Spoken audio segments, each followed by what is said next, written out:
I'd like to call the August 24th City Council meeting to order. And because of COVID-19 restrictions, our meeting tonight will be held virtually via Zoom. Public comments for this meeting were accepted in advance by mail and email. These comments will be read into the public record shortly. If you'd like to submit a public comment for our next meeting, please visit www.merriam.org and follow the directions listed there. As a reminder to the council, please be conscientious of others trying to speak. Speak slowly and clearly, and state your name prior to speaking. If you need to confirm something, or if I need to confirm something that may have been difficult to hear, I will ask you for clarification. The format for tonight, the council consideration on items tonight will be presented by staff first, then I will open a time for council questions. Please hold your questions till the end of staff presentations. And if you have a question when I ask for them, please physically raise your hand so either I or Meredith can see it on our video. I now ask for the city clerk to please call the roll. Sism. Here. Councilmember DeBold. Here. Councilmember Hands. Here. Councilmember Caldwell. Here. Councilmember Knapp. Here. Councilmember Neal. Here. Councilmember Pate. Here. Councilmember Silvers. Here. Councilmember Yager. Here. Very good. We'll go ahead and move into public comments. Julie, would you please read any public comments that were submitted in advance into the record? We do have 3 public comments tonight, Mayor. The first one is from Al Frisbee. He does not provide an address. It says, first, I would like to thank both Dave and Anna for attempting to answer my questions related to page 16 of the Merriam Highlights and Recreation Fall Magazine sent to Merriam residents. Under the highlighted masks item, the magazine printed, quote, "You are required to wear masks inside the facility unless you are on a piece of fitness equipment, working out, or in your assigned spot during fitness class." End quote. I am assuming that sentence is referring to adults working out in a class situation or on equipment.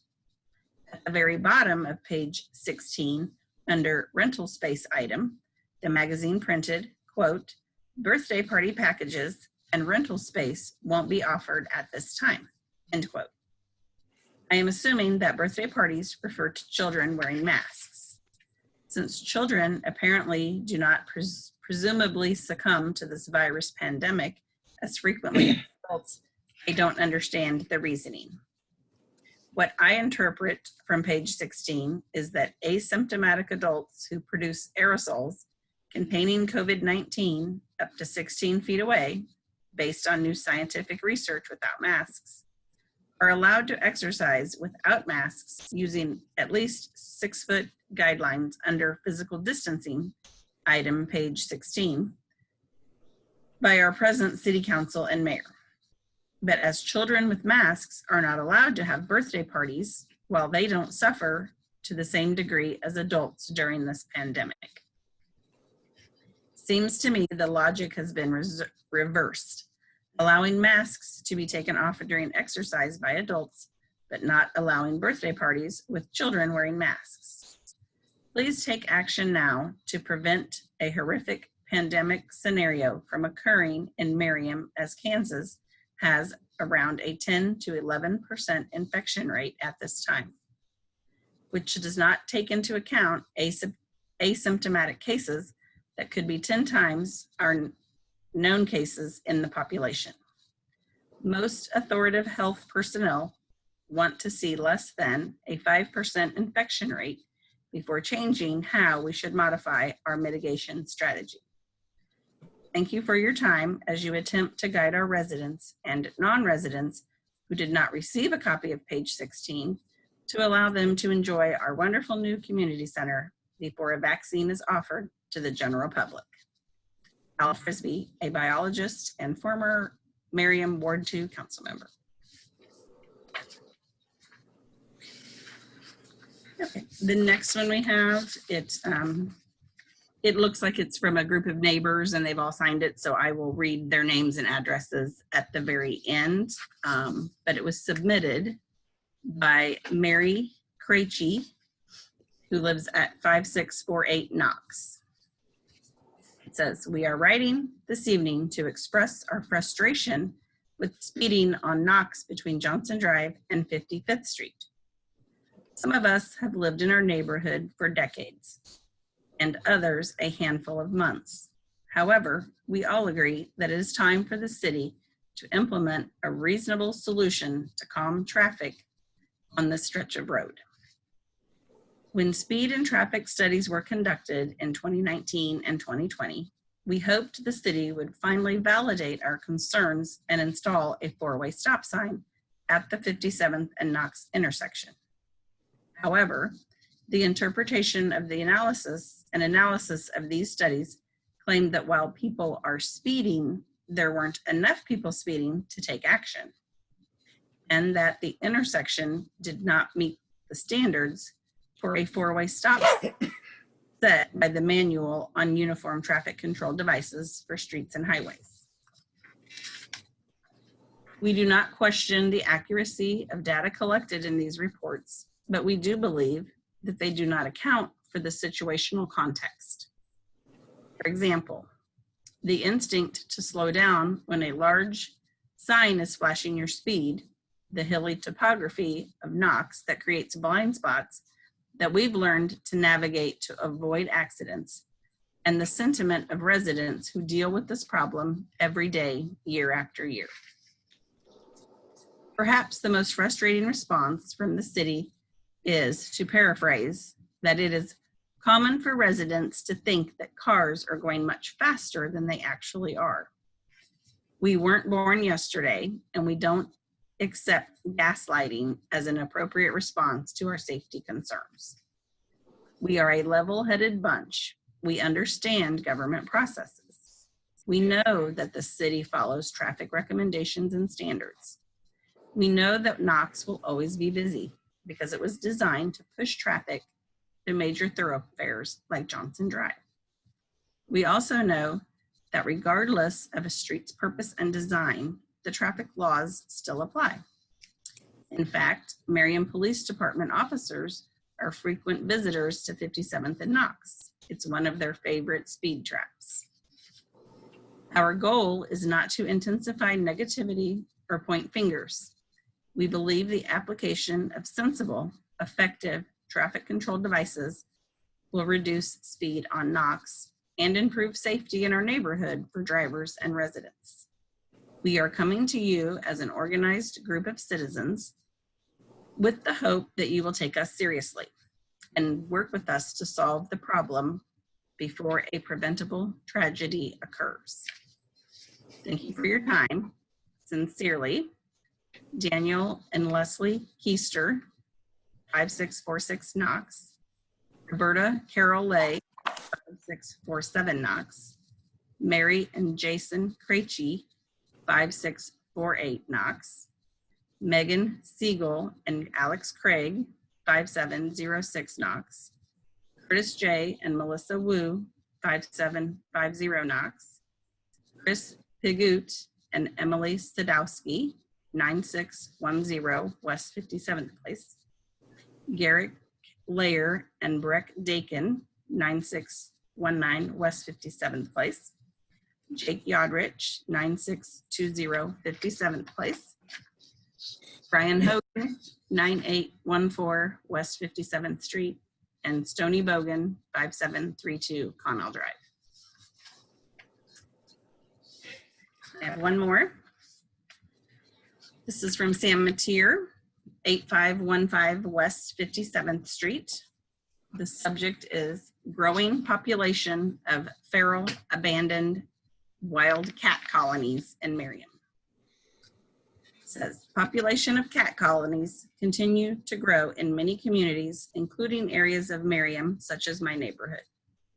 It is a difficult problem to solve, and I would like to offer a solution that would require little city expense and staff time. Problem identification.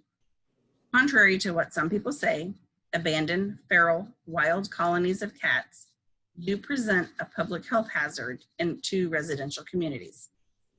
To give specific examples, I will use the 5800 block of Mackey, where the cat colony population appears to be growing due to 4 households providing food and shelter to the abandoned feral wild cats.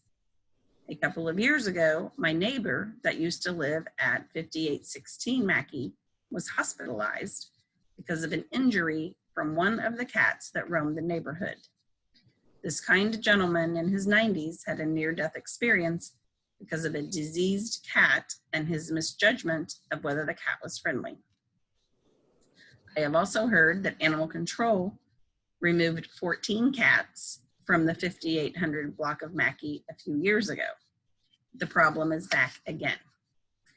In the same block as the Mackey colony of cats is a home for rent and a 5-bedroom home for sale. It seems to me that the future renter or home buyer might have a right to know that people are feeding cats, increasing the neighborhood cat population, especially if they're bringing children into the neighborhood. Some of the diseases that can be transmitted from cats to people are rabies, Campylobacteriosis, cat scratch disease. 40% of all cats get this at some time. Giardia, hookworms. Humans can get this walking barefoot into infected poop. Methicillin-resistant Staphylococcus aureus, MRSA, may be resistant to known antibiotics. Pasteurellosis, which can affect the human nervous system, and the list goes on and on. So I can't accept the assertion by some that abandoned feral cats do not present a health hazard to humans. Abandoned stray feral cats are a health hazard to humans if the cats do not receive medical care. Many people feed abandoned feral cats to keep them from starving and act responsibly by trapping, neutering, and getting medical attention before returning them to their old environment. It will cost them money and effort, but they do what is right. The irresponsible people spend a little money on food and think that they have helped. These people have not helped the abandoned feral cats in their neighborhood and the community. The population of cats increases, creating more starvation and a health hazard for the public. Solution. I get much pleasure from rescuing and owning a dog, but I recognize that I bring the possibility of a health hazard to the community, which I alleviate by purchasing a Merriam dog license and getting medical treatment, which costs me about $200 per year. I am happy to follow that Merriam requirement and other city ordinances because it is the law and I have a moral responsibility to protect my neighbors. In the same way, those people spend a few bucks to feed abandoned feral cats and do not take part in trap, neuter, release are acting irresponsibly to the cats and to the community in which they live. Local government mandates that I act responsibly in having a dog in this community. Local government should mandate that people who choose to feed abandoned cats also have an obligation to the community. I recommend that local ordinances be passed that requires anyone who chooses to feed abandoned feral cats be required to purchase an animal license in the range of $100 to $300 per year. If I can spend $200 for one dog, those feeding cats can spend $300 for multiple cats. The amount would be waived in the following year if the resident presents evidence that they have participated in trap, neuter, return to help reduce the cat population. The city would also use the license fee to subsidize those good Merriam residents that trap cats and pay to have them neutered. It says, here is a link to Cat Alley's discussion on such law, and it has a model for local governments to follow to create the ordinance. And he provides a link to alleycat.org. And that was the last public comment.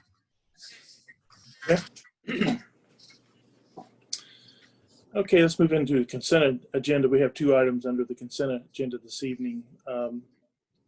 These can be, of course, discussed separately if we choose to. Does anybody on the council wish to remove either of the two items for individual discussion?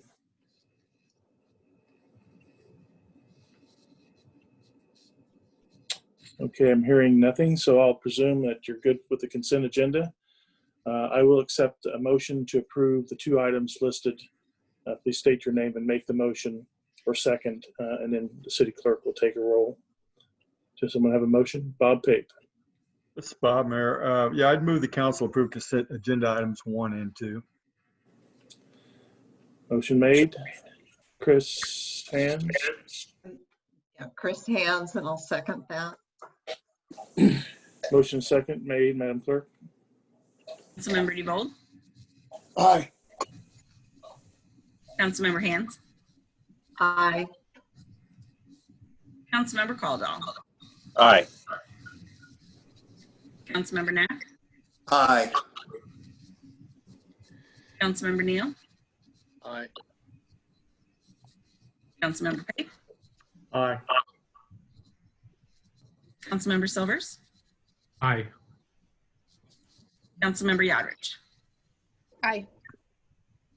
Motion passes 8-0. Very good.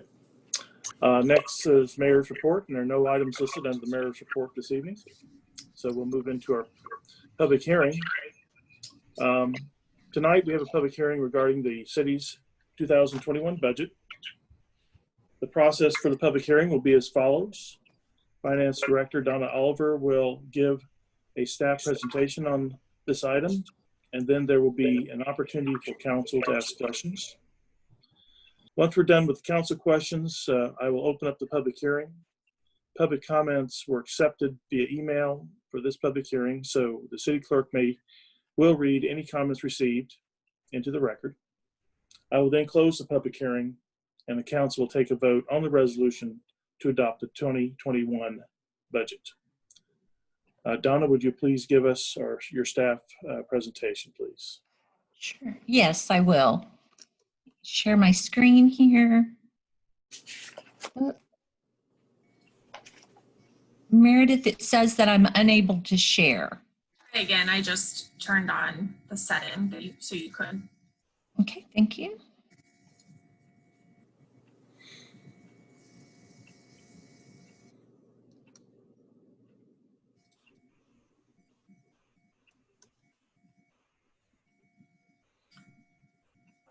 Cool. We can see it now. Okay, great. Just to give you some, I guess, quick facts about the 2021 budget, we're going to have a mill levy of 27.558, which is a no increase budget.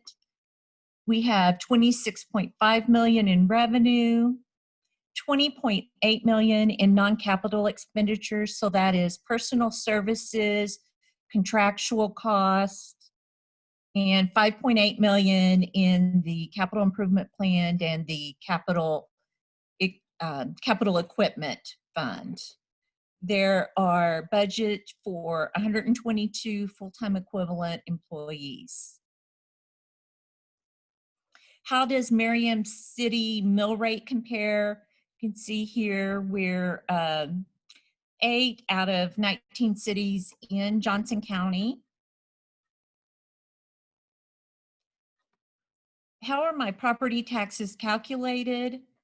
And this is really referring to the portion of your property tax that are from Merriam. So if you take the average market value of property of houses in Merriam, it's $200,000. To get to the assessed property value, you multiply that by 11.5%, which gives you $23,000. We have our mill rate. You take your, to calculate, then to get your property tax, you take the $23,000 in assessed value times your mill rate and divide it by 1,000, So you would get 633.83 cents for the year. That equates to 52.82 a month, or $1.74 daily. And with that money, what are you getting for your money? In a lot of ways, it really is a bargain. You're getting beautification of the city. I think everybody loves all the flower baskets throughout the city. You're getting parks and recreation program. You're getting an excellent police force. You're getting snow removal in the winter and fire service. Revenues throughout the city. Sales tax is at 52% is clearly our largest source of revenue. Property tax, it falls in second at 4.8 million. One thing to remember that that isn't all residential property tax. A sizable portion of it is also commercial. Expenditures, we're a service organization. We don't produce widgets, we provide services to our clients, the citizens of Merriam. And so consequently, the largest amount that we spend is on personal services, or 39%. The next largest is contractual services, and then we have our capital improvement plan. Here is the overall budget by fund. This actually displays a maximum amount that could be spent out of each fund. Our general fund budget, we have total revenues from the general fund of 19.5 million. Again, just over 50% of that comes from city and county sales tax. And then you can see, second of all is the property taxes again. General fund budget in our expenditures, police and court are a quarter, or almost a quarter of what you spend out of the general fund. You'll see that there's 2.7 million in transfers to the capital improvement fund and to fund equipment. You'll see that 27% says it goes to administration and overhead. That isn't just people at City Hall. That includes building maintenance on all the city's buildings. That includes utilities. That includes fleet maintenance and a wide range of overhead items. So we're down to the final steps of getting the budget approved. And so tonight, you will be considering adopting the budget resolution. Tomorrow, we will need to get signatures from city council members, from as many of you as we possibly can. If you're available to sign it and can stop by from 7:30 a.m. to 10 in the morning, I will be around and have that out for you to sign.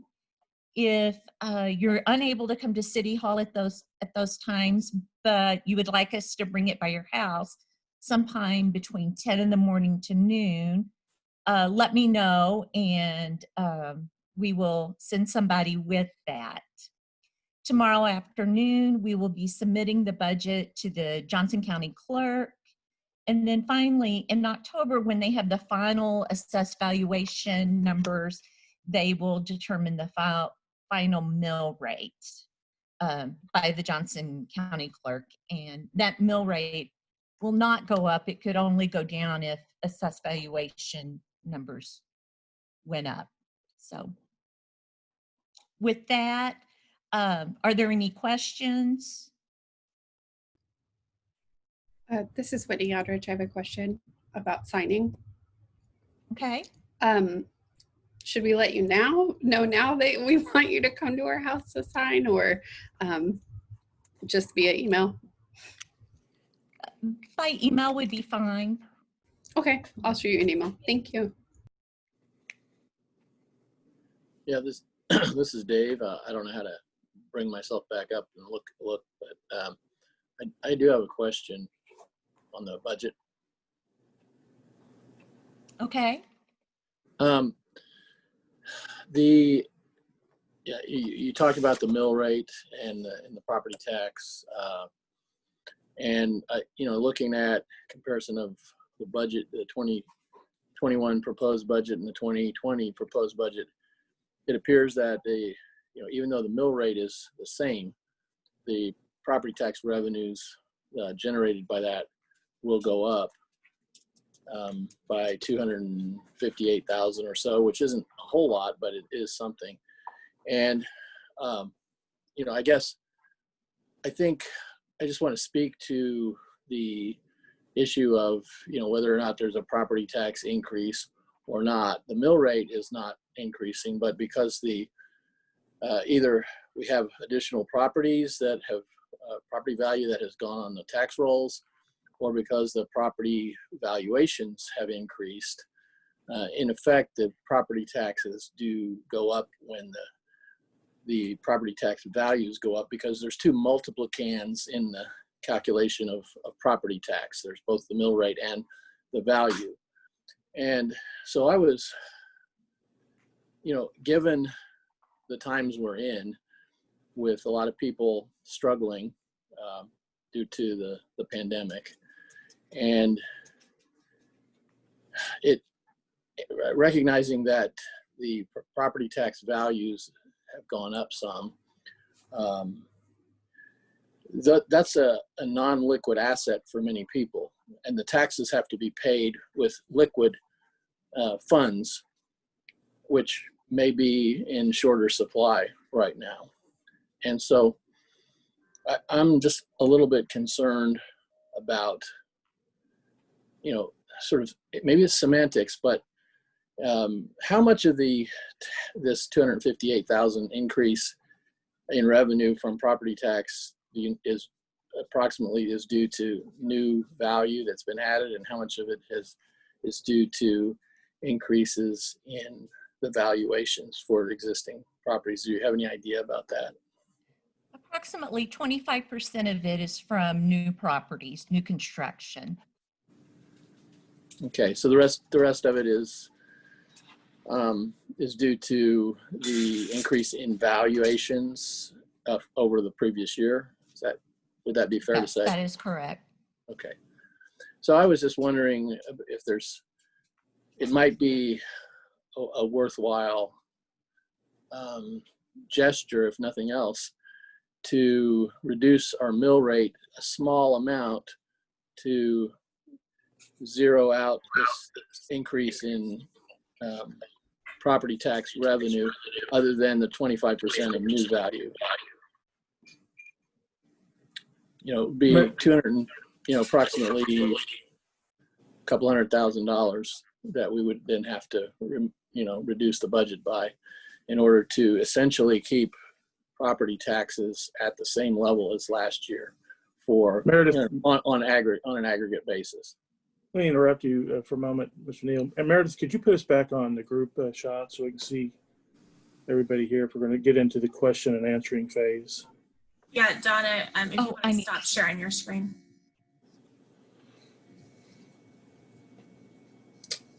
Thank you. Did you have anything further, Mr. Neal, before I respond? No, I just, like I said, it seems like an appropriate thing to do right now, because of the number of people who are looking at reduced income, and that's real liquid asset or liquid funding, and the value of their homes are something they can't really necessarily tap to pay that. Right. So This concept that you're referring to was discussed at the meeting that you were not at. So there was some discussion on the council about doing this. There are a couple different philosophies.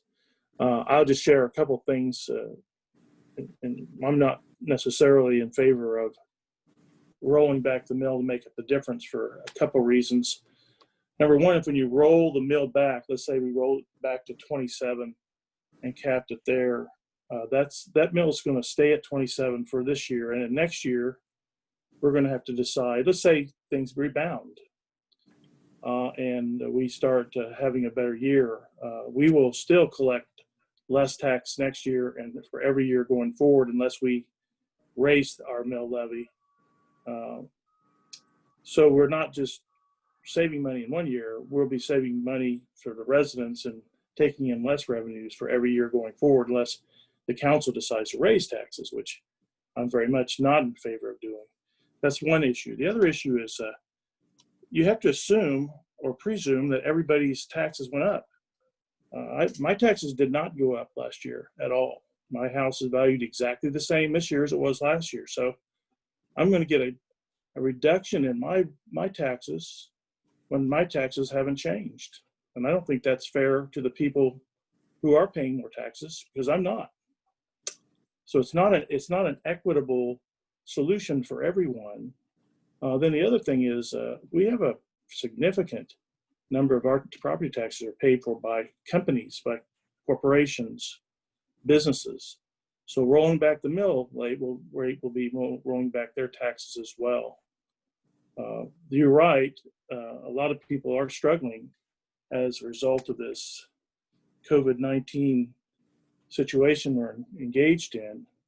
But I might also remind you that the city is suffering as well. We're taking about a 30% cut in our revenues. So these are some of the things that were discussed in the meeting that you were not at in terms of what the council thought. And the rest of the council, and certainly feel free to make comments at this point, or Mr. Neal, if you'd like to respond to, that's what we're here to do. Sure. I don't know how many people are going to chime in on the public side, but certainly you're representatives of the public, so go right ahead. Yeah. Well, I apologize for not being able to be there that night, and it's just unfortunate. But and so I apologize if we're covering the same ground. And I understand, what you just said, and I recognize that it would be on an aggregate basis. Some people would receive more of a benefit than others, but everybody would receive a benefit. There are also a lot of small businesses that are suffering greatly as a result of the pandemic. So again, reducing their expense, their tax expense, I don't know that that's necessarily a bad idea. It's just a minor amount, and it would be just essentially, in my view, a goodwill gesture and just showing kind of that we understand. But that's just my point of view. So, well, I think there's validity to that for sure. Who else? Whitney, your hand's up. Yeah, this is Whitney Yodrich. David, I also think it's to put this in context of our mill levy against the other bodies that levy property taxes. I think the county the other night opted to reduce theirs by 0.25. Is that correct? Someone call me out if that's incorrect, because I certainly don't want to say that if that's not the case. But the drainage district did vote to raise their mill levy. So we are staying stagnant. And I, as someone who has suffered because of COVID, and knowing that my property taxes are going to go up, I also understand that if we lower them now and things get worse, city services will suffer, and it's kind of like throwing a dart at two different targets. We don't know where the bullseye is. So playing more conservatively is more appealing to me, even though I will end up paying whatever the county says my valuation is. Hopefully those things will even each other out, with the county reduction us staying the same, and then the drainage district increasing their levy, I think 4.5%. Okay, I'm looking at my screen. Any hands? Not any last name hands, but any physical hands. Bob? Yeah, this is Bob Pape. Donna, could you tell us what the breakdown is as far as personal property taxes as to how much is commercial and how much is residential? Is it like 70-30 or 60-40 or what is, do you know that off the top of your head? I don't, but I can get that for you very quickly. Okay. All right, I believe it.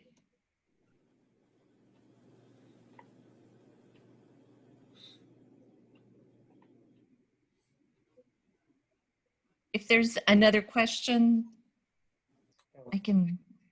Chris Hands. So I am going to say this because I'm biting my tongue and finding it very painful.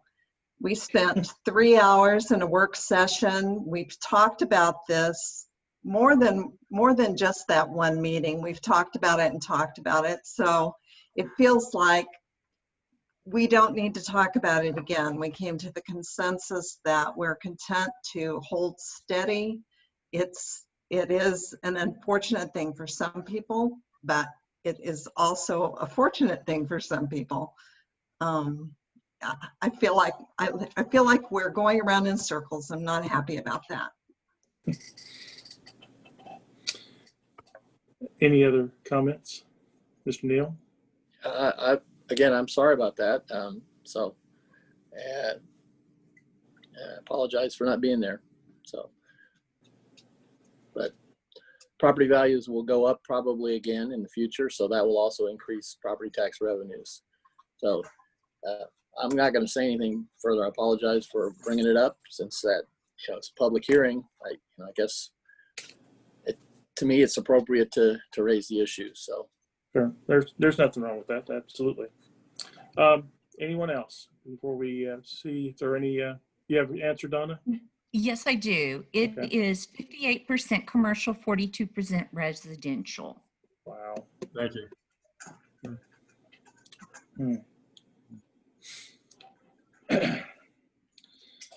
Okay, well, that's a little higher than I even thought it was. If I don't hear any of the comments, what I will do again is allow our city clerk to let us know just how many people have signed up to comment for public items.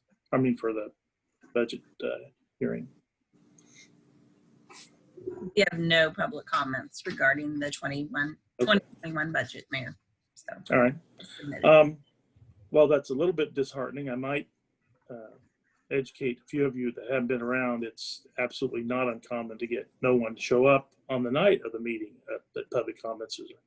So it's not surprising. Jason, did you have something you want to say? You're on mute.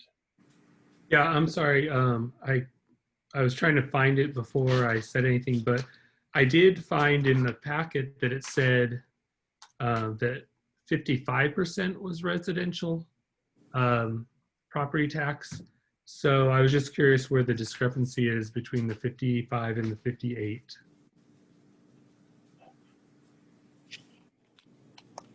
Is that a question for Donna, I presume? Yes, please. Donna, you're on mute.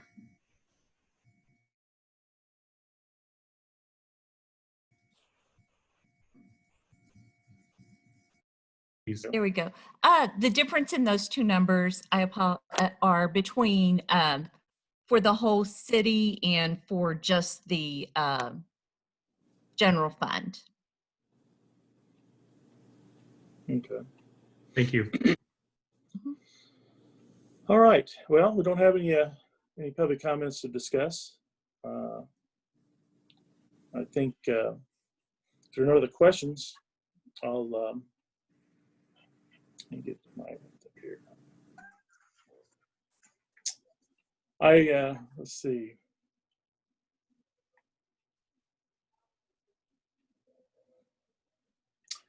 No other council questions. We got no thank you. So I will close the public hearing then and accept the motion for this item to be considered for approval of the resolution to approve the 2021 budget.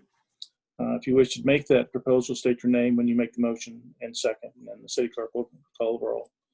So I need somebody to make a motion. Bob Pape. Yeah, Mayor, this is Bob Pape. I would move that the council approve a resolution adopting the 2021 budget. Second, Chris. Yes, this is Chris Hands, and I'll second that. Motion made and seconded. Madam Clerk. Councilmember Hands, Aye. Councilmember Caldwell, Aye. Councilmember Knapp, Aye.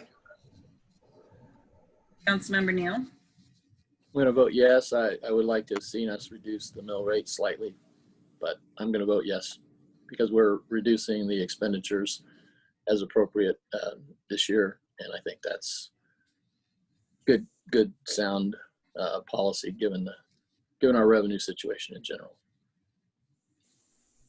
Councilmember Pape, Aye.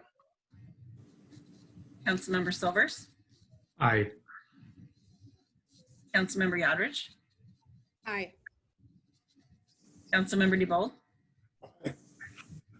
Motion passes 8-0.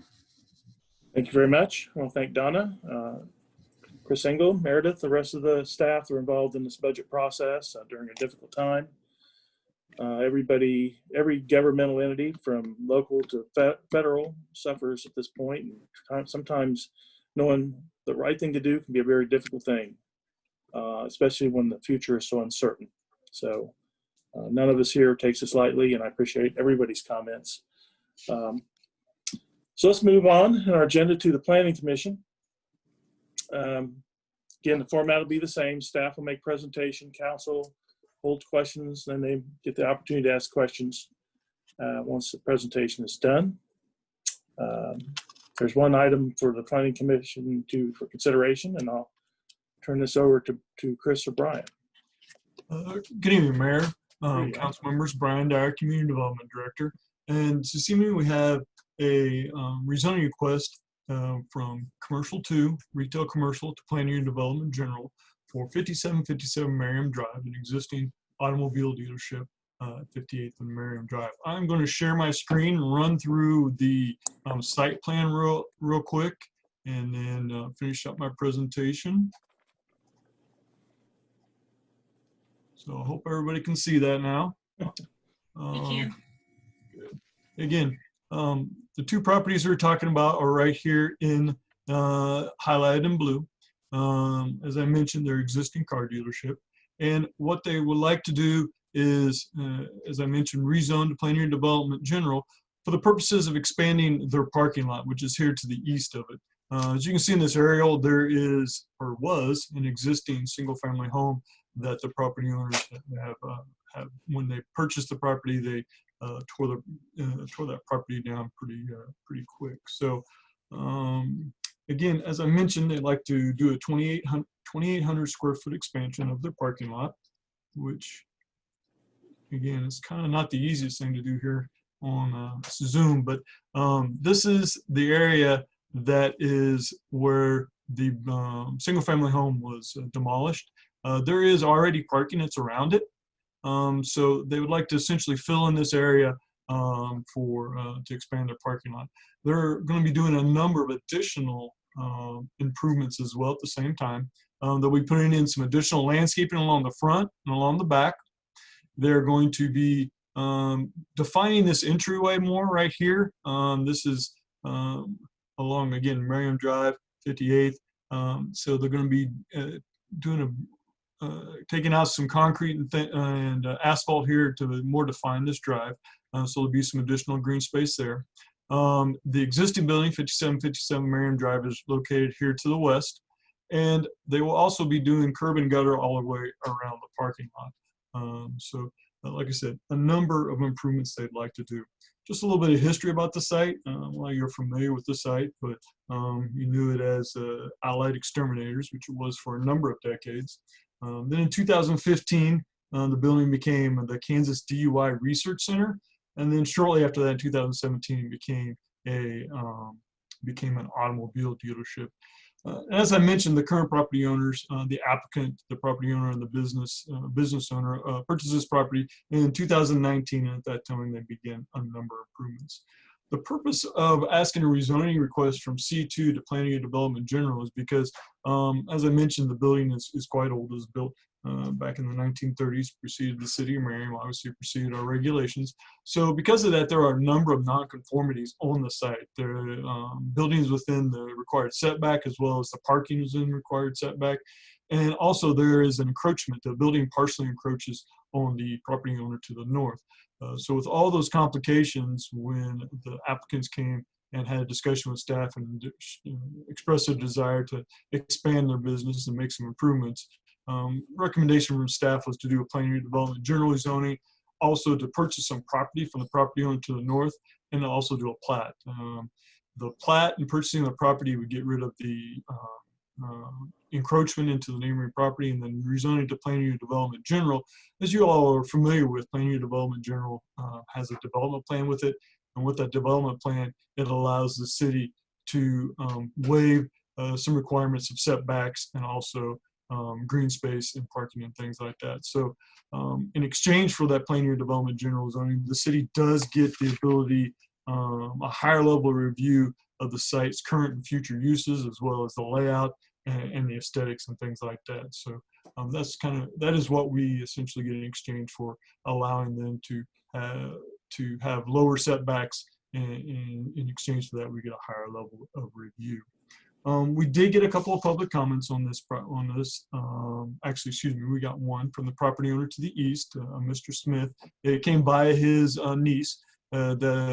His comments are attached to the staff report, and essentially his comments were that he was concerned about the fence placement, the type of fence, the amount of landscaping, and also wanting to make sure that the parking lot was curbed and guttered for the purposes of stormwater.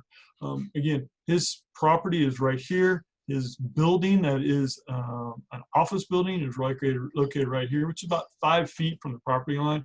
So his concern was wanting to make sure he had access to the backside of that the office building for maintenance and things like that. So with the applicant's resubmittal, they addressed all the issues. They moved the fence back to being just behind the parking lot, and then they put the landscape between the fence and the property line.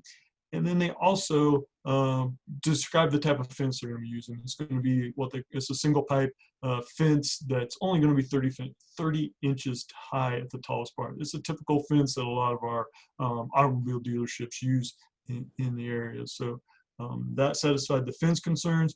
And then obviously, as I mentioned earlier, they are curb and gutting the parking lot. And then his last concern was in regards to the amount of landscaping.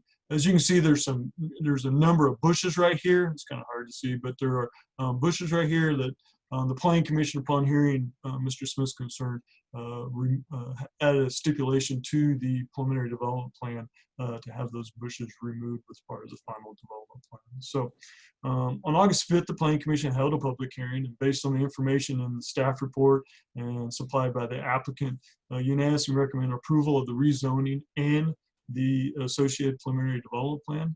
And with that, I'd be happy to answer any questions that the council may have. Could you return that to the group setting, please? Sure. Let me in that.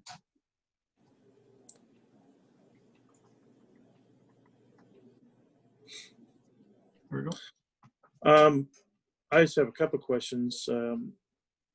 They're going to keep the Allied Exterminator building for their shop or their office? Yes, the Allied Exterminator building will be their office. They've done some improvements in it. They also, the previous owner, done some improvements in it, so but it will be remain on site. Is this entire property in the flood zone? Yes, it is. It's also in the flood zone. It is. Okay, and then I'm concerned about security. Theft primarily. Car dealerships are notorious in Merriam for being the victims of different types of crimes. Any talk about lighting, and also is the lot locked at night? Those excellent question. There is lighting. I failed to point those out, but they are installing additional lighting on the east side of the parking lot, so there will be additional lighting. And then, if I remember correctly, they are anticipating the ability to close that entryway point with the gate at some point in time. But yes, they are cognizant of security issues. They have been in discussions with staff, and so they definitely are going to be aware of that and doing what they can to minimize that concern. And there's the back side of that back lot, I should say maybe the west side, is that the old Wilkers Motors operation? To the north of it, It would be, no, to the west.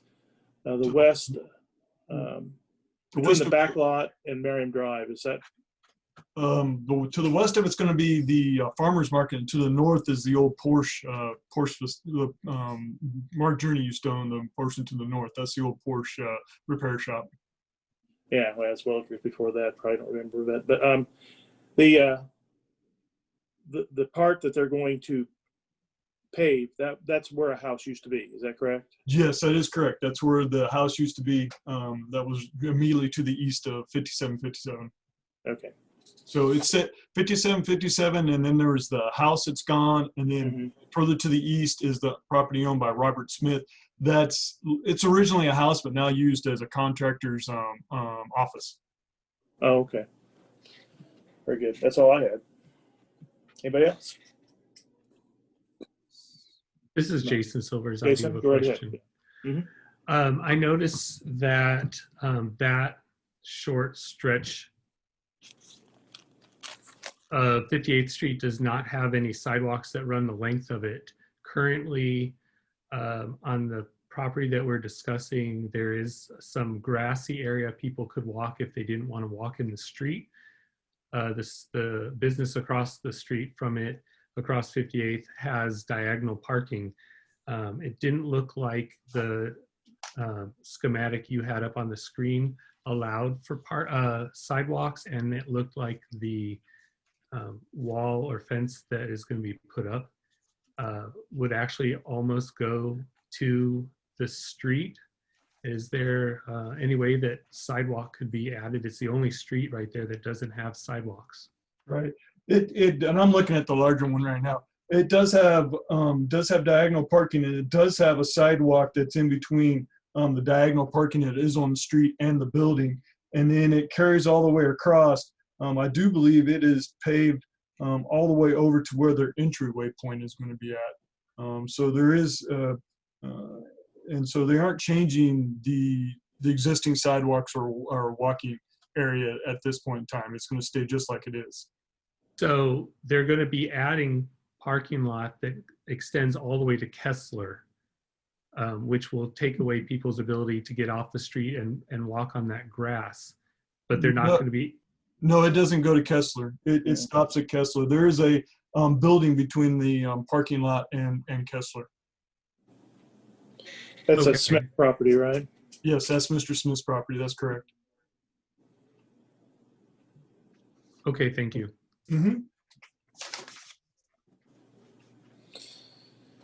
Any other questions?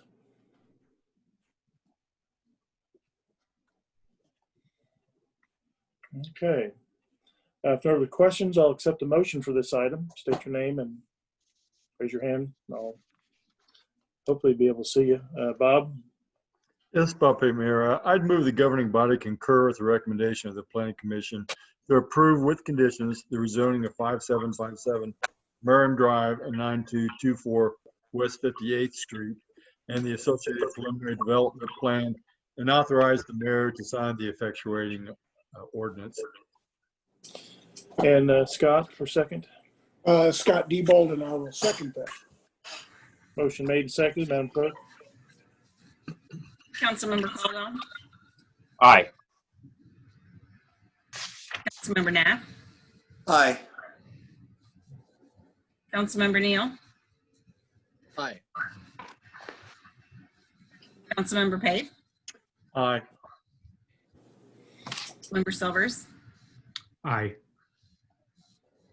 Councilmember Yodridge. I want to thank the Planning Commission and all the involved parties for working with Mr. Smith to solve his concerns. So I'm glad to vote aye. Councilmember Diebold. Aye. Councilmember Hands. Aye. And Mayor Sism, this is a rezoning, so you do get to vote. I vote aye. All right, motion passes 9-0. Very good. Thanks, Brian. We're going to move to Finance Administration. I guess I should ask, is there anything else from the Planning Commission before we move on? you want to mention, Brian? Not this time, Mayor. I do have my monthly Okay. report there later, but All right, good enough. thank you. Let's move to Finance Administration and talk a little bit about the Merriam Way presentation. Meredith, would you give us Yes, an hi. update? Sure. Good evening, everyone. I'm going to share my screen for you. All right. So the Merriam Way is a project that started with Team Merriam almost 2 years ago. And so tonight I want to give the City Council an update on the Values Project and then talk about how that plays into the new performance evaluation system that we are proposing. And then I'll wrap up by talking about the policies that need to be updated in order to make all these changes work in the employee handbook. So I'll get started with the Merriam Way.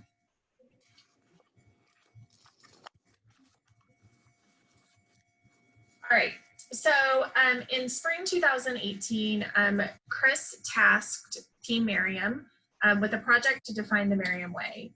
And he kicked this off with a Pink Floyd presentation in an all-team meeting and talked about creating a foundation for when we say, well, you know, that's just the Merriam Way. What does that actually mean? And what is the lens that we view all of the work that we do here as employees for the city of Merriam? So we had this kickoff meeting and we asked employees to volunteer to be part of a values process. And we fortunately had a ton of people who were interested in participating. And so we put together a values committee that had representation from every department. And over the next 12 months, they started with a brainstorm of 100 different values that could be part of the Merriam Way and ultimately whittled it down to 6. It wasn't just the values committee working on this project. They took time to survey the employees, to have team meetings back in their home departments, and ultimately came up with 6 values that they felt like really embodied how we work in the city of Merriam. And those values are teamwork, excellence, service, accountability, leadership, and dedication. Once the values committee had those narrowed down in spring 2019, they held another all employees meeting and presented these values as a proposal to the team. What's important to know about this meeting is that the department heads were not in attendance. It was really important that this be an employee-led process, and so we didn't want to be in the room influencing the decisions that were made. So everybody but the department heads got together and they actually voted to accept these values as the foundational elements for the Merriam Way. And then you'll actually see a framed poster right by the city council file cabinets here at City Hall, where every employee who attended that meeting put their thumbprint around the seal for the Merriam Way, kind of affirming that they would uphold these values in the work that they did every day in our city. So these values are in your packet, so I'll just cover them at a pretty high level, and then I'm happy to answer any questions. But what the Values Committee did is they took each of the core values, so service, for example, and they spent some time defining it. So in this example, service means making a difference, how you contribute, the support, being dependable, being welcoming, showing empathy, and showing respect. And then they identified behaviors that other members of Team Merriam could look to see if someone was upholding that value. And this will be a really important part of our new performance evaluation system that I'll talk about in a moment. So you can see here's service.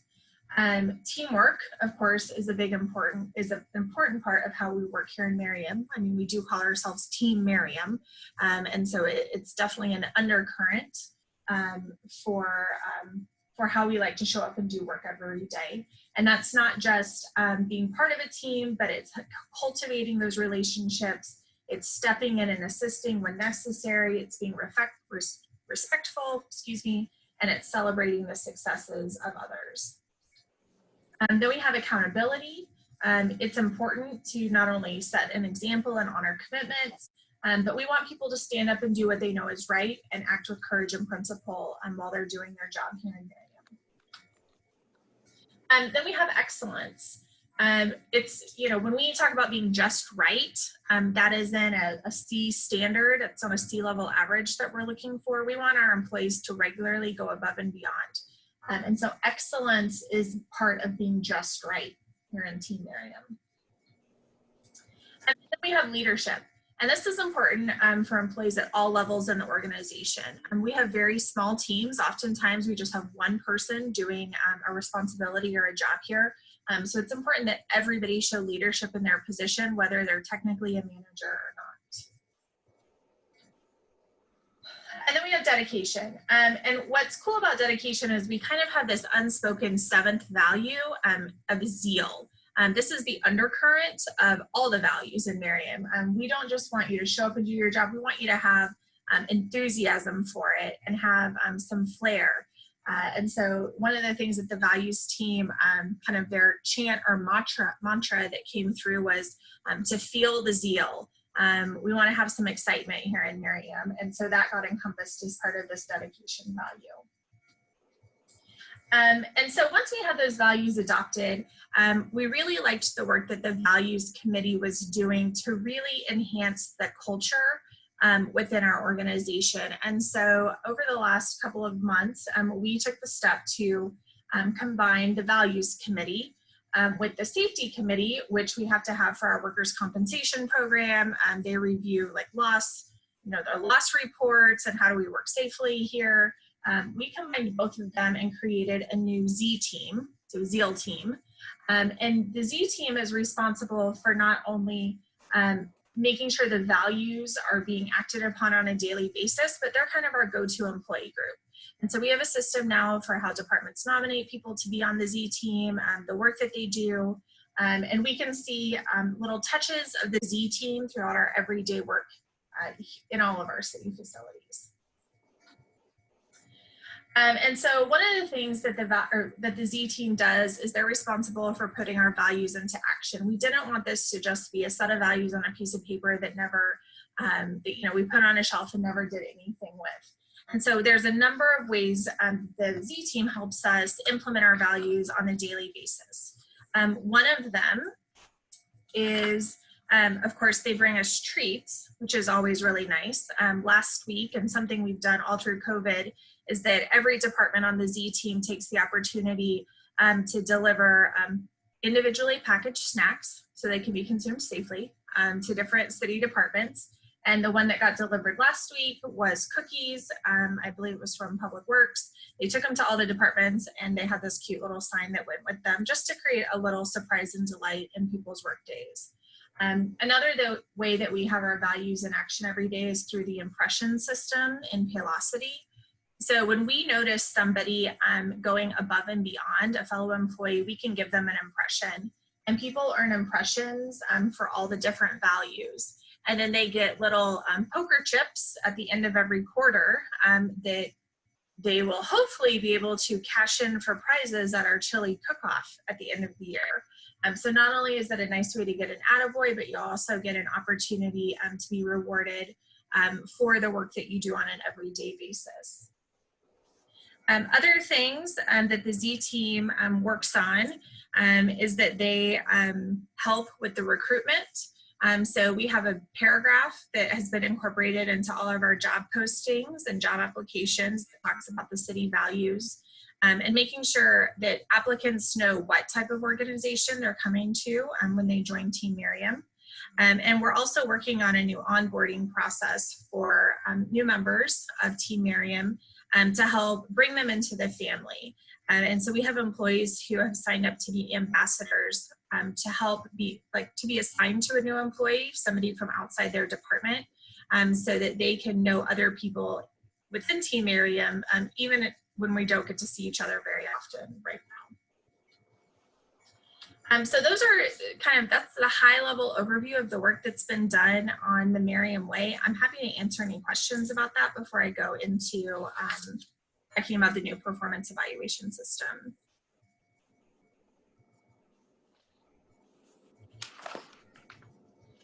Okay. I don't have a question, but I do have a comment. I just am curious because we do see the impressions in the admin report.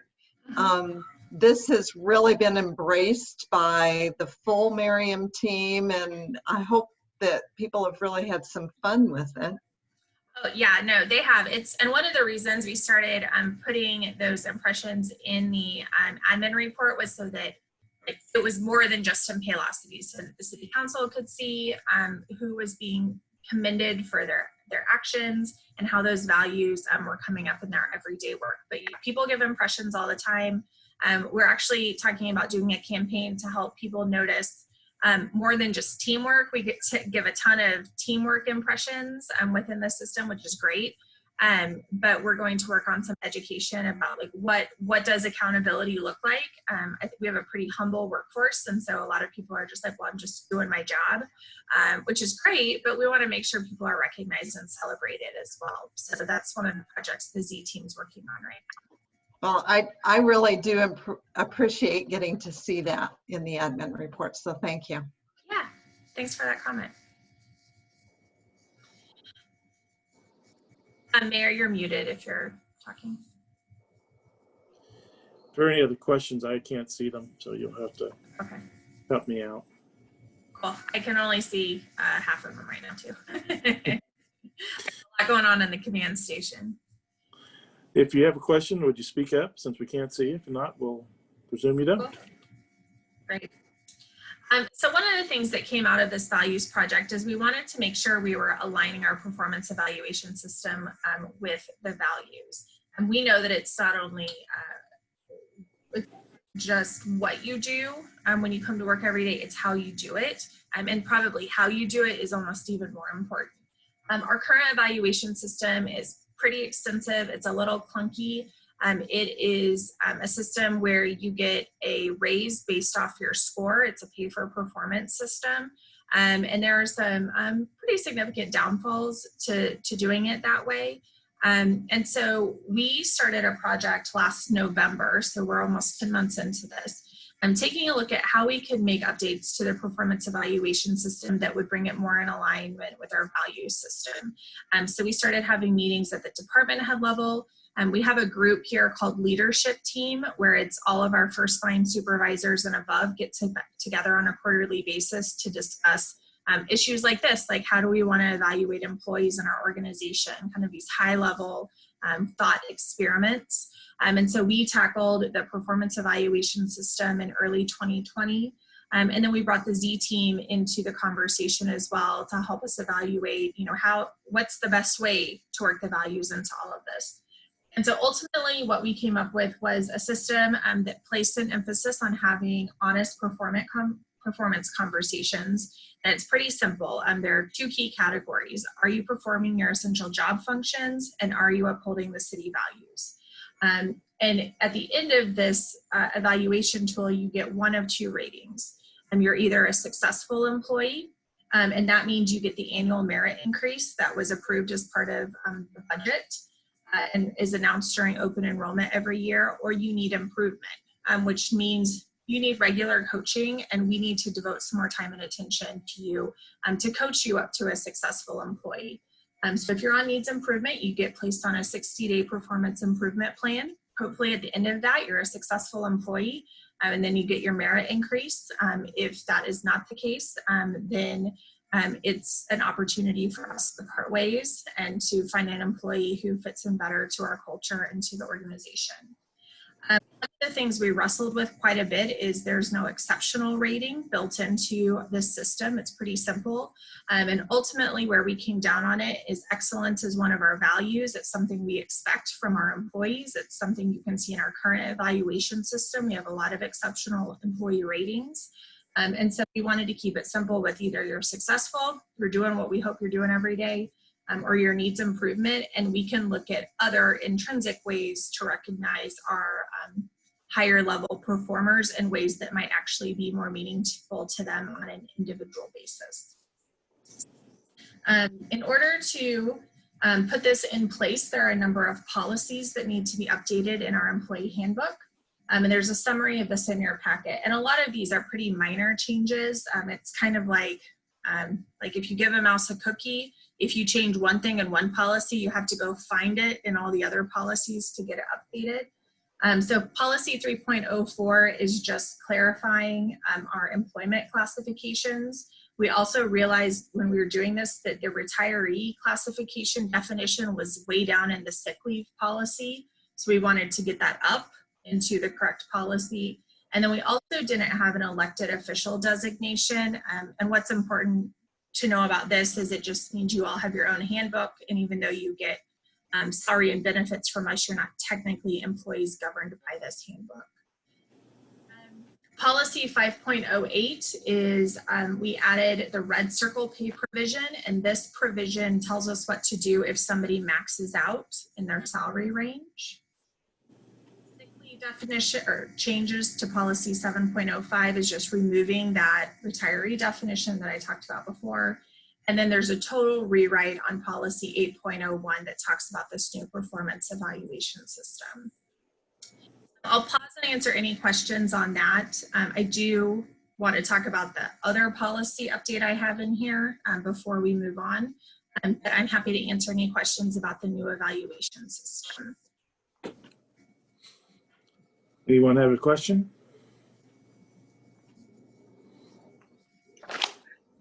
All right. Okay, go right ahead. Oh, Bob, did you have one? You're on mute. Bob, you're on mute. And that was some of my best thought process too that you missed out on. But I'm sure. no, I'm just going to say from an employee standpoint, when I was an employee with the city, I think we did need improvement in our evaluation system, and this looks like it should be much better and takes care of some of the the things that were identified even when I was there. So I fully support your changes. Great, thank you. All right, and so then the last piece of all of this is the update to policy 7.02, the employee or the holiday pay. And so this is really just cleaning up a policy that was developed when we did payroll manually, and it is not translating well to a new payroll software that is based off of rules. And so we have just clarified what happens when it's a holiday. As you would expect in an organization with employees who work on a 24/7 basis, we have people who work on both the observed holiday and the actual holiday, and we needed to clarify what happens. And we had some choices built into the old policy. And so this one says the new policy is if you work on the observed holiday, you get automatically 8 hours of holiday pay and you get paid time and a half. And then if you work on the actual holiday, you get paid time and a half for any hours worked on that. And before you got to choose which day you worked time and a half and when you got your 8 hours of pay. And it was really complicating things for us. So this is just cleaning it up, and I'm happy to answer any questions about that. Any questions on that part? No? All right. Okay. That's all I have. Well, then I think, are we ready for a motion? I think we need to have a motion to approve a resolution regarding the amending the employee handbook. Chris Hands. Yes, this is Chris Hands, and I move that the council approve a resolution amending the employee handbook of Merriam, Kansas. Anybody want to second that? Bob Peg. Yes, Bobby. I'll second that motion, Mayor. Motion made and seconded, Madam Clerk. Councilmember Knapp, Aye. Councilmember Neal,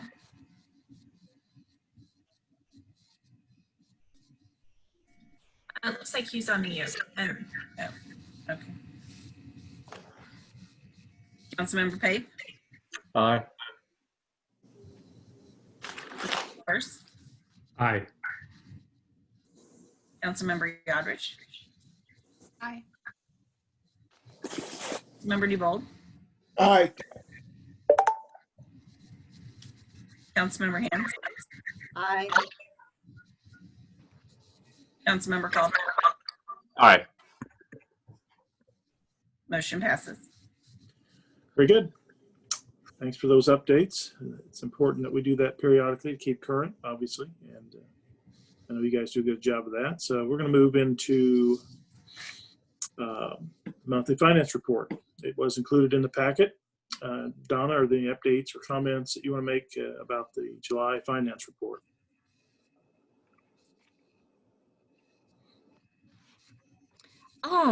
No, everything came in about where we were expecting. We had already shared with you that the sales tax numbers were better than we had been forecasting, so we were very happy about that. Mhm. So our second quarter transient gas tax revenues were only 20% of what we estimated, which is really low. And that's something that I think going forward, we're going to have to closely monitor and may need to shift some expenditures, delay some things. But staff is right now very aware of that and is coming up with plans on if in fact we need to, how we'll deal with that. Okay. Any questions for Donna? No? Okay. Well, thank you very much. We'll move on to the next item. Community Development, Public Works, CIP. We're back to Community Development update this time. Brian, would you please provide a staff update on this item? Good evening again, Mayor, council members.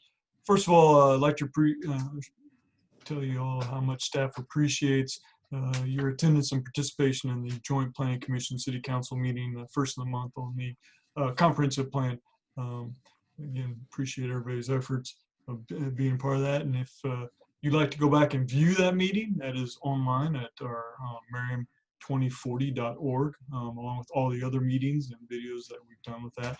Also on Merriam2040.org, still your ability, yours or any resident's ability to provide feedback in regards to the comprehensive plan. Now we have an interactive part of that website that's really neat, shows different plans and ideas that the staff consultants are working on. So again, to everybody, that's still up and running. We haven't taken it down. So anybody will take advantage of that. We certainly encourage you to do so.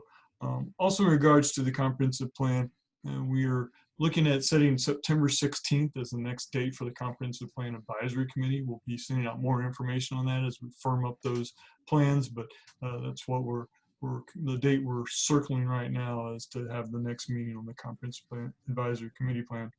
The census, been working with Jenna Grant on, as you know, she's been doing a fantastic job of sending out with all of the reports and all of our social media, encouraging everybody to be part of the census. She also found a great opportunity to get some signs from the county to support the census. And she's been working with residents, and our staff has been going out and putting out signs in residents' yard to say support the census, participate in the census. So we'll be putting up some more of those signs as the week goes on. Again, it's really important for everybody to be included in the census and everybody to take part of it. Councilmember Yadrich, I see a question. Mr. Dyer, if we wanted to get one of those signs for our yard, should we talk to you guys or should we go to the county? If you'd like a sign, send me an email and I will have one of our staff members go out and put a sign out in your front yard. Just it's easy as can be. Thank you. You're welcome. Yes. Our hands. Yes. You may have told me this, but I'd like to know, do we know what percentage of our population has responded to the census? Interestingly, I was looking at that just before I came on. I forgot that number already. I will say Johnson County and Miami County are the two best respondents at this point in time. I want to say it's in the 80s. We're at 75% as of last week. Oh, thank you, Meredith. So again, we can improve on that. I mean, yes, we are the best in the state, but that doesn't, we need to get to 100%. As I know everybody in the council realizes and familiar with, the census is very important for a lot of reasons, but one of those reasons is funding, support, a lot of things that go back to that census. So it's very important that residents take part in that census. So again, anybody would like a sign, send me an email, we will get you a sign. On the development side of things, the Genesis Athletic Club is they've almost completed their remodel, but they are open and back in business again. Schweitzer Senior Villas is going along great. They're looking to get hopefully 3 or 4 buildings open up here in the next 30 days or so. We've been working with them in regards to what they need to do to get to a C of O for some of those buildings. Just to let you know, we are doing C of Os per building, not for the whole development. So they will be able to have some residents in there before they're completely finished. Yes. And then it's me again. And yes, they are very busy over there. I had asked the developer and asked Gabe if we could have an open house for those of us in the neighborhood who've endured all of the construction. And so I would like for you to remind him about that and let me know when that is so we can share the news. Yes, I will send him an email tomorrow. I ask him what his plans are for the open house. That's an excellent question. Thank you. And if there are any other questions about Schweitzer Senior Villas, the last thing I have is Randy Reed. They also are hoping to get open here in the next 30 to 60 days as well. So they are making good progress on their building that over there on West Frontage Road. So that's all I have this evening. I'll be happy to answer any questions. Any other questions for Mr. Dyer? Okay, well, you're off the hook. Thank you, Mayor. Let's move to staff items. Chris, do we have any staff items this evening? I do. Thank you, Mayor. I just have one quick item. It might be a discussion topic. It as a follow-up item on the YMCA is scrambling at the behest of Shawnee Mission School District to try to find some locations so they can offer some extended daycare / learning programs for folks who are now who won't be starting school on time, and if they are, they'll be starting school at the kitchen table or the family office. And we've got working class working parents who in all of Shawnee Mission School District who are not going to be able to accommodate a work at home scenario. So I think this is going to end up being a somewhat valuable public service that needs to be provided by someone. So the YMCA has reached out to us and asked if they could use some of our room space over in the eastern wing of the new Merriam Community Center. They would set it up in socially distant pods of about 10 to 11 kids with a tutor, and they would actually do a breakfast program in the morning, and then that would roll into 6 hours of school, and then it would transition into an after school program. So essentially from 7 a.m. till 6 p.m. Is what they're looking to offer in as many places as they can. They're trying to ramp up for this quickly. So again, they've asked staff if they could use our facility. They are charging for this service, so normally we would charge them back. However, we've kind of got into a horse trading conversation with them about if there were things that we could that would benefit Merriam residents, Merriam parents that would want to access this program in lieu of a rental fee. And where we are sitting at right now is they would reserve 20% of all their spots, because this would be for the whole school district. So they would reserve right off the bat 20% of their enrollment for Merriam residents, and those Merriam residents would get a 50% discount. So they would be subsidized 50% by the Y, and we would have at least 20% of the seats reserved. If we were to move forward with this. Now, that's not to say that it would only be 20% of Merriam. I mean, if Merriam comes hard, we jump the gun and make sure our people know about it. Clearly, we could end up with more than 20%, if there's the need, more than 20% of Merriam residents being first in line. So wanted to bring that to council. I mean, it's a new facility. I mean, it's not exactly, the world's a little odd today versus, what it was a year ago. To waive the fees, wanted to get a little feedback from council. And one, is this something that makes sense? Does it seem like it would benefit our residents and there's a need? And if so, is it something that we should be partnering with to help provide? So I would take some guidance and comments. Let's hear from Brian first. Chris, what's the maximum number of students we can accommodate, and will they be using our commercial kitchen? They would not be using our commercial kitchen because we still offer congregate meals and meals on wheels. So they would not be using the commercial kitchen, but they say that they believe that they can accommodate somewhere between 6 to 8 pods of 10 to 11 kids. So we would imagine we'd probably have 2 pods of kids in each one of those larger rooms. Okay. Let's try Chris Hands, I think. Did you have your hand up? Yeah. Bruce, you're next. I did have my hand up. I did research just because I was knowing that they are charging this much money, which seemed pretty high to me. I know it's costly to put a program like this together. I'm just wondering if we know that it's appropriate pricing, that it's not overly costly. The only reference I had was I called my daughter in California. Her kids are in various kinds of programs like this, but most of those are through Parks and Rec, and they're considerably less expensive. So I just want to be sure that this isn't, that we're not helping somebody charge too much. That's all. Bruce, do you have a comment? Your mute's on. Your mute's on, Bruce.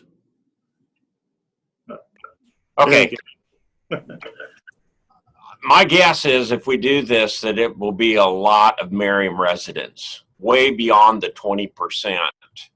Will all Merriam residents get the 50% discount or just the 20% number? Just from the Y, it would be just the 20%. If we wanted to extend that discount, the city could have a conversation about subsidizing half of that also. But So, right now it's just 20%. Well, I mean, I don't want you to guess on how they would administer that, but it'd be the first come, first serve for the 20%. No, if they are going to hold 20 spots open, no matter, I mean, until they're filled by Merriam residents. I'm just, who's going to get the discount? Whatever that 20% of people is. If it ends up being 20%, if 40% of the kids involved are Merriam residents, how many discounts? 20%. So which ones of the 40%? The first 20% that sign up. Yeah. I think that's very problematic in itself because it's trying to figure out who's gonna benefit and who's not. I get a little bit of feedback. The other thing is, does the city receive anything other than that financially for them to use our building? Well, under the current conversation, no. And do we know what it is they're planning on charging per kid?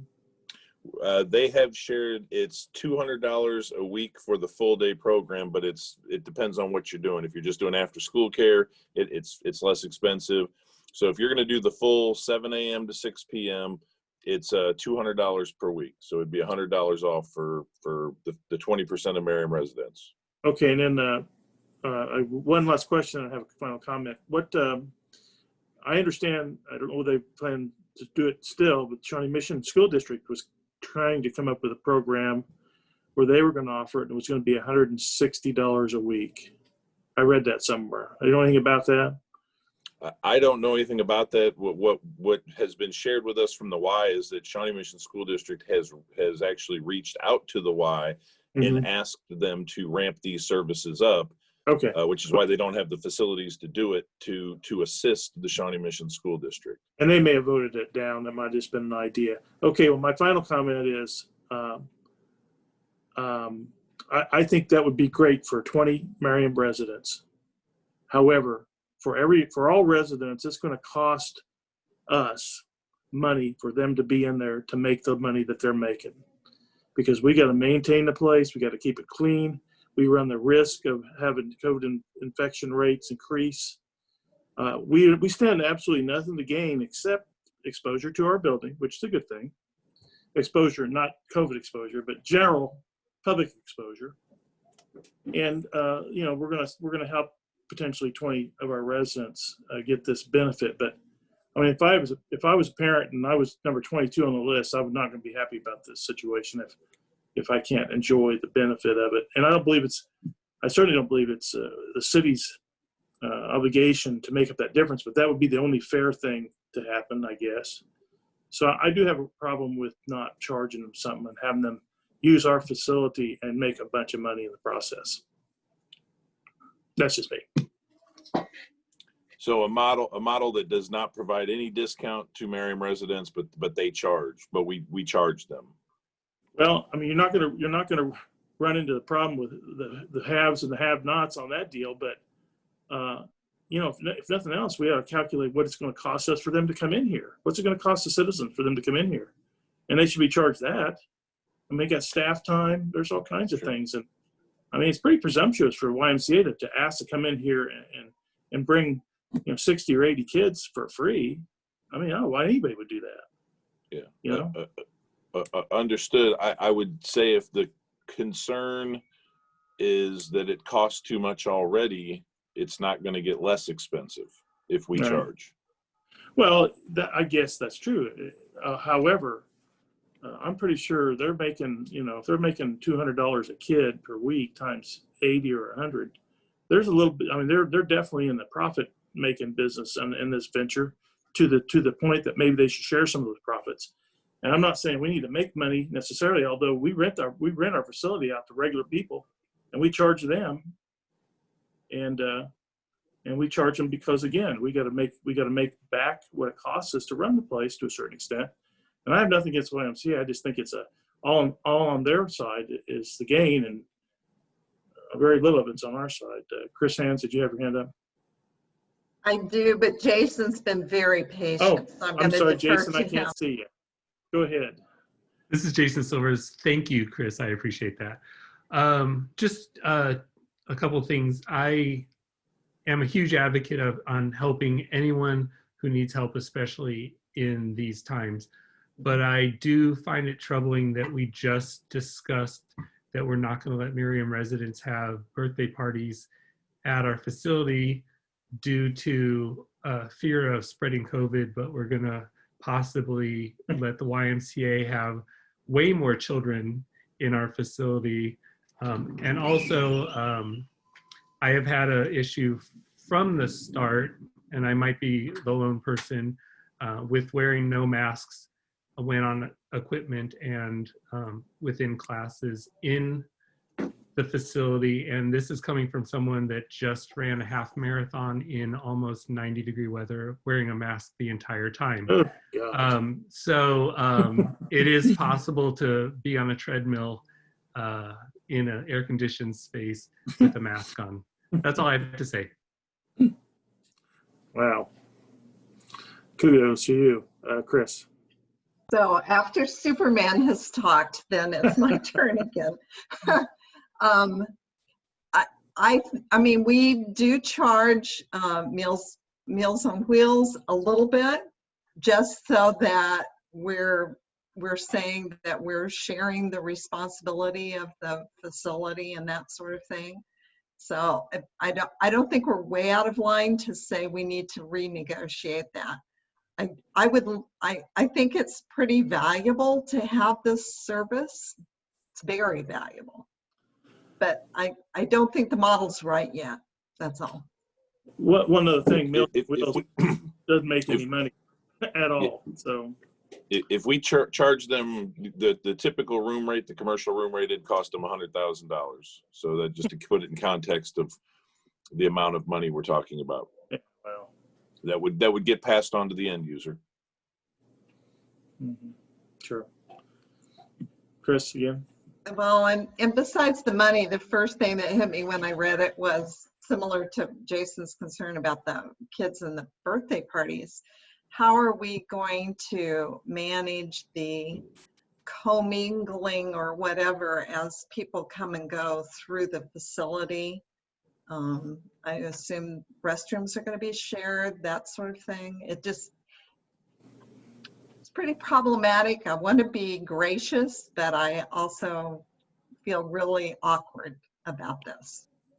Sure. Well, again, just to point out, the point was not necessarily because anybody looking out for the YMCA or just to have people in the building. It's really, as Bruce alluded to, we're going to have a lot of folks in our community that have to go to work. Their kids have to go somewhere. So, you know, we can choose to accommodate that in whatever way we can accommodate it, or we can choose to let the free market deal with that and let the parents pay for whatever it costs. This is simply trying to find some sort of middle ground where we can take care of our residents. So we can choose not to do that for valid reasons. Absolutely, I've got no problem with that. That's why we're having the conversation. Bruce? Yeah, I would support this. I think this is a type of thing you build a community center to do. But I would have to see all Merriam residents be treated equal in this. And that might mean that you don't get a 50% discount if everybody signs up, you get a 20% or a 30 or 40, and you might not know that number until everyone signed up. And I know that's going to be a heck of an administrative headache. But if we're going to do this, it's going to cost the city of Merriam, and we need to pass that on to the city, the people that use it equally.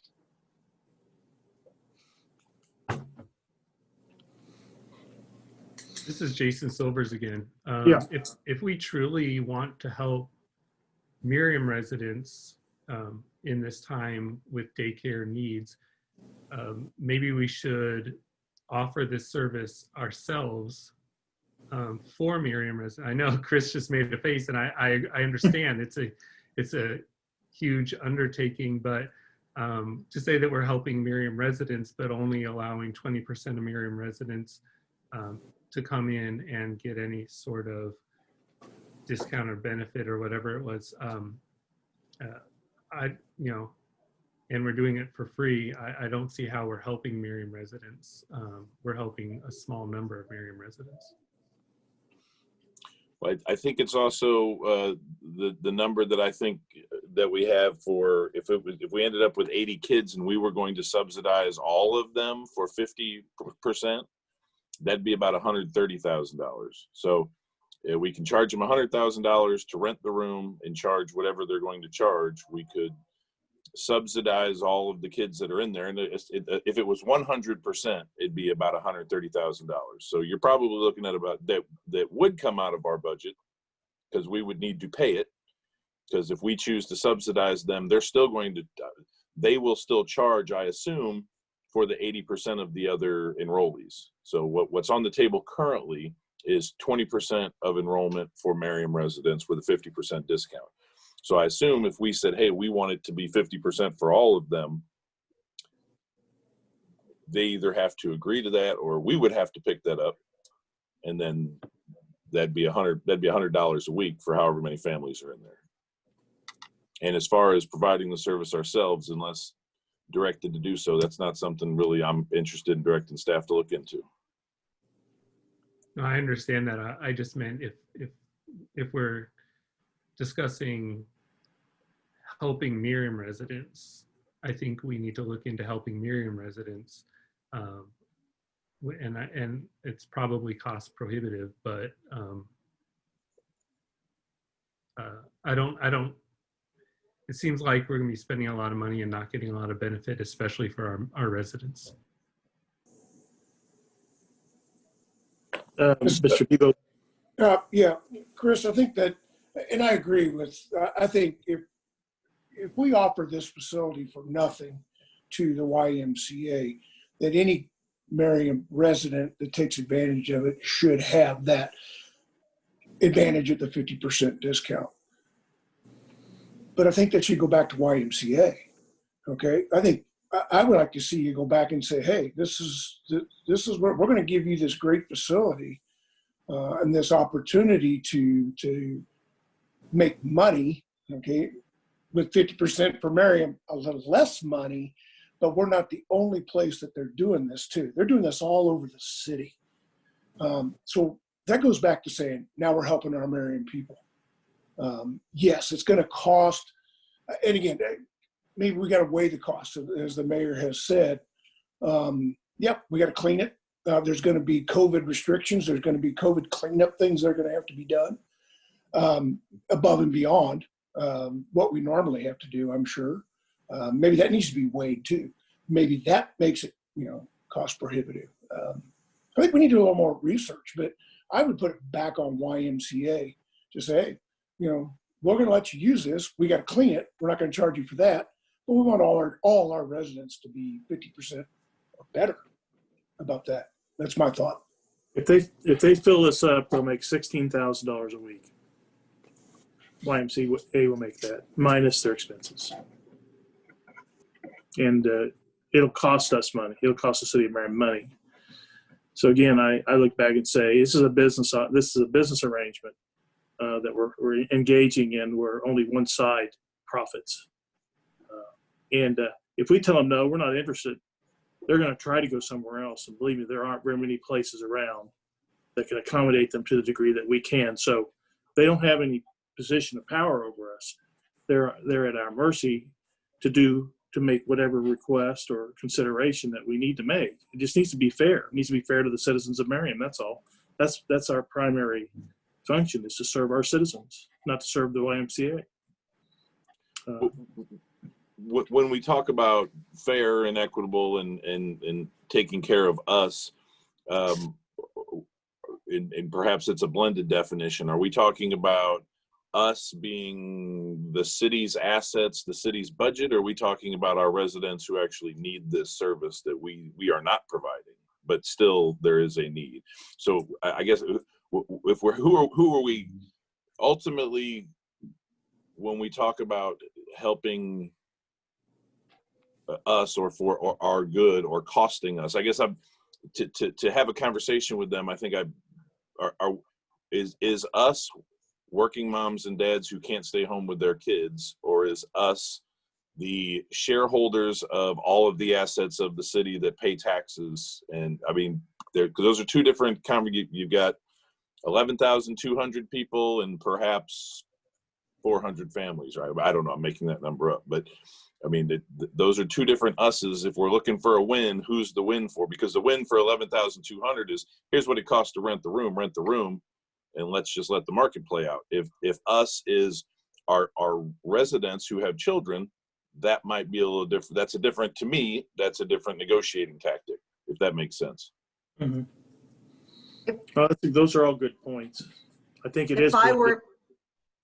Go ahead, Chris. Sorry, if I were negotiating on this, I would say that we want to reserve more than 20% of the enrollment for Merriam people, and that maybe the 50%, if in fact their charging is appropriate to what other services are available, then the 50% discount maybe needs to flow. But we need to bump up the number of our citizens, our parents, that can use this service and feel like it is for them in their facility. And so if that number is 40 and the number becomes 30 of the 80 or 40 of the 80 or 50 of the 80, is the 51st person going to be any less upset than the 16th person under the current? I mean,